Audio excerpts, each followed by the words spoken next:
Can you log into your Telegram with email? Hey everyone, welcome back to the tutorial. In today's video, we're going to see if you are able to log into your Telegram using email. But before getting started, make sure to hit the like button down below and subscribe to the channel.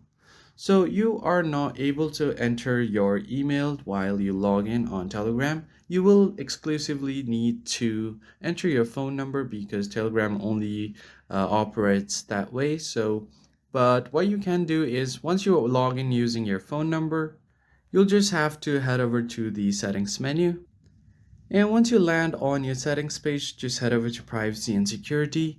So there is an option to add your email as your recovery. So for that, you'll have to set up two-step verification.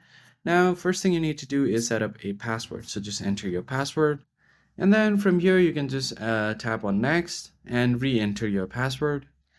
Now, once you have done that, just tap on next. And if you would like, you can add a password hint. So if it would be easier for you to remember. So I'm not going to do that right now. I'm just going to skip. And here you can just enter your recovery email.